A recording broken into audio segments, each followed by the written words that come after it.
एक बार की बात है, एक व्यक्ति बुद्ध के पास आए और उनसे बोले, बुद्धा, मैं आपके संग में शामिल होना चाहता हूँ। मैं आपका शिष्य बनना चाहता हूँ गुरुजी। बुद्धा ने कहा, तुम्हें मेरा शिष्य बनने के लिए एक दिन पूरा शमशान में बिताना होगा और वहाँ तुम जो कुछ भी देखोगे, जो भी महसूस करोगे, वो मुझे आकर बताना। उसके बाद ही तुम संग में शामिल हो पाओगे। वो व्यक्ति ये सुन घबरा गया और उन्होंने बुद्ध से कहा, गुरुजी, दिन में तो ठीक है, लेकिन रात में शमशान में रहना खतरनाक है। बुद्ध ने कहा, कैसा खतरा? व्यक्ति ने कहा, वहां भूत प्रेत होंगे, वो मुझे पकड़ लेंगे और जान से मार डालेंगे। बुद्ध ने कहा, क्या तुमने भूत प्रेत देखे हैं? उस व्यक्ति ने जवाब दिया, नहीं, पर मैंने सुना बहुत है और कुछ ऐसे लोगों को जानता जरूर हूं जिन्होंने भूतों को देखा है। इस पर बुद्धा ने कहा, फिर तो तुम्हारे पास बहुत ही सुनहरा अवसर है ये जानने के लिए कि क्या वाकई में भूत प्रेत होते हैं या नहीं। तुम एक रात शमशान में व्यतीत करो। वहां अगर तुम्हें ऐसा लगे कि वो भूत है तो देखना कि वो कैसा दिखता है, ताकि तुम जान पाओ कि भूत असल में होते भी हैं या नहीं। इस तरह तुम जो भी कुछ अनुभव करोगे वो सुबह मुझे आकर बताना। वह व्यक्ति बोला, ठीक है गुरुजी, मैं एक पूरा दिन और पूरी रात शमशान में गुजारूंगा। बुद्ध ने कहा, ठीक है, अभी तुम स्नान कर लो और आश्रम में जाकर भोजन करके आराम कर लो। कल सूर्य की पहली किरण के साथ ही शमशान पहुंच जाना। अगले दिन सुबह होते ही वो व्यक्ति शमशान पहुंच गया। जब तक दिन था वो व्यक्ति शमशान में इधर उधर घूमता रहा। उसे खास वैसा कुछ भी अनुभव नहीं हुआ, लेकिन जैसे जैसे सूर्यास्त के साथ अंधेरा बढ़ता जा रहा था, उस व्यक्ति की धड़कनें भी बढ़ती जा रही थी।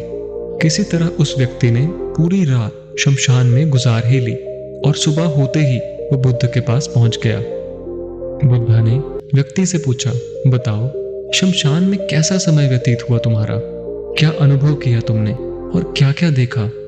वह व्यक्ति बोला, गुरुजी, जैसे ही मैं सुबह सुबह शमशान पहुंचा तो वहां कुछ घंटे बाद मुझे कुछ लोगों की भीड़ शमशान की ओर आती दिखाई पड़ी, जो एक अर्थी लिए जा रही थी। मैंने जब उन लोगों को ध्यान से देखा, उनमें से कुछ लोग बेहद दुखी और कुछ लोग सामान्य थे। वो लोग उस मृत इंसान के बारे में बोल रहे थे कि यह व्यक्ति बहुत ही अच्छा है, इसने बहुत ही अच्छे कर्म किए हैं। इसके बाद उस मृत बुजुर्ग के बेटे ने अपने वृद्ध पिता की चिता को अग्नि दी। जैसे जैसे चिता की अग्नि मंद पड़ने लगी, वहां मौजूद लोग भी वहां से जाने लगे। थोड़ी देर बाद वहां दो और अर्थियां आईं, जिसमें एक अर्थी किसी अमीर व्यक्ति की थी, जो तरह तरह के फूलों से बहुत सजी धजी थी। उस अर्थी के आसपास बहुत से लोग भी थे। और दूसरी अर्थी एक गरीब व्यक्ति की थी, जो बेहद साधारण थी, और उसके आसपास गिने चुने कुछ ही लोग थे। अमीर व्यक्ति की चिता चंदन की लकड़ी पर जलाई गई, जबकि गरीब व्यक्ति की चिता साधारण लकड़ियों पर जलाई गई। लेकिन मैं वहीं खड़े चिताओं को देखता रहा। अब बुद्ध ने कहा, तुमने उनकी चिताओं को देखकर क्या समझा, क्या अनुभव किया? व्यक्ति ने कहा, गुरुजी, दोनों की चिताएं समान ही थी। दोनों के ही शरीर उन चिताओं में समान तरीके से ही जलते रहे। उसके बाद जब सब कुछ जलकर राख में बदल गया तो वो राख भी एक समान ही थी। इस पर बुद्ध ने पूछा, तुम सारी रात वहां रहे, क्या कोई भूत प्रेत तुमने देखा? वह व्यक्ति बोला, नहीं, वहां मुझे कोई भूत प्रेत नहीं दिखा। हालांकि मन में एक डर तो था, पर सच कहूं तो पूरी रात मैं अपने आप से ही डरता रहा। लेकिन पूरी रात में मुझे कोई भूत प्रेत नजर नहीं आया।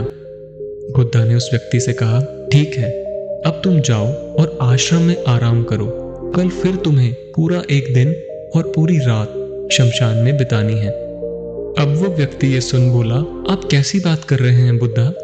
आपके ही कहने पर आज पूरा दिन और पूरी रात मैं शमशान में पड़ा रहा। वो समय मैंने कैसे काटा ये मैं ही जानता हूँ। अब मैं दोबारा वहां नहीं जाऊंगा। बुद्धा ने कहा, देखो, जो खास चीज तुम्हें वहां जाकर मिलनी है वो तुम्हें अभी तक नहीं मिली। जब तक वो चीज तुम्हें नहीं मिल जाती, मैं तुम्हें संग में शामिल नहीं कर सकता। तुम एक दिन और वहां रुको, तुम्हें वो अवश्य मिल जाएगी। वह व्यक्ति बोला, ठीक है, मैं कल एक दिन और रात और व्यतीत कर लूंगा शमशान में। अगले दिन सुबह वह व्यक्ति बुद्ध का आशीर्वाद लेकर फिर से शमशान पहुंच गया। एक पूरा दिन और रात बिताकर वह व्यक्ति अगली सुबह फिर बुद्ध के पास पहुंचा, लेकिन इस बार उस व्यक्ति के चेहरे पर एक अलग ही तेज था, एक अलग ही खुशी थी, मानो उसे वो मिल गया हो। लेकिन बुद्धा उसके मुंह से सुनना चाहते थे, इसलिए बुद्ध ने एक ही सवाल पूछा कि क्या तुम्हें वो चीज मिली? वह व्यक्ति बोला, हाँ, मुझे वो मिल गई। बुद्ध ने पूछा कि बताओ, तुम्हें वहां क्या मिला? व्यक्ति ने कहा, गुरुजी, मैंने जीवन का अर्थ समझ लिया है। मैंने वहां देखा कि कुछ लोग शाम को मुझे अर्थी पर लेकर जा रहे थे। मुझे 4 लोगों ने अपने कंधों पर उठा रखा था। मेरे पिताजी अर्थी के आगे आगे चल रहे थे। मेरे सभी रिश्तेदार बहुत दुखी थे। भीड़ में मौजूद कुछ लोग तो सिर्फ दुखी होने का नाटक कर रहे थे। तभी कुछ देर बाद मेरी अर्थी को जमीन पर रख दिया गया और मेरे शरीर को उठाकर चिता पर लिटा दिया गया। मैं ये सब दृश्य अर्थी पर लेटे हुए देख रहा था। मैंने उस अर्थी से उठना चाहा, पर उठ नहीं सका। मैं सांस लेना चाहता था, पर सांस नहीं ले पा रहा था, क्योंकि मेरे अंदर सांस नहीं थी। मैं अपने पिता को गले लगाना चाहता था, लेकिन मैं उठ नहीं सकता था। फिर उसके बाद मुझे अत्यंत गर्मी महसूस हुई। मुझे एहसास हुआ कि मुझे जलाया जा रहा है। धीरे धीरे लकड़ियों के साथ साथ मेरा पूरा शरीर जलने लगा। मेरा दम घुट रहा था। मैं उठना चाहता था। आखिर अग्नि ने प्रचंड रूप ले लिया और धीरे धीरे मैं भी उस अग्नि में पूरी तरह खो गया। पूरी रात मैं खुद को ऐसा ही जलता देख रहा था। मैंने देखा कि अंतिम रूप में मैं एक राख बन चुका हूँ। उस पूरी रात ना तो मैं डरा, ना ही मुझे डर का एहसास हुआ। जब आंखें खुली तो एक तीव्र रोशनी मेरे आंखों पर पड़ी। मैंने देखा कि ये तो मैं हूँ, वो भी शरीर के साथ। मुझे बेहद खुशी का अनुभव हुआ। उसके बाद मेरे मन से न जाने कितने ही भ्रम समाप्त हो गए और मैं आपके पास आ गया। बुद्धा मुस्कुराए और बोले कि अब तुम संघ में शामिल हो सकते हो, क्योंकि तुमने अब ज्ञान रूपी उस बीज को प्राप्त कर लिया है, जिसमें शरीर को भूलकर स्वयं को जानने की इच्छा होती है।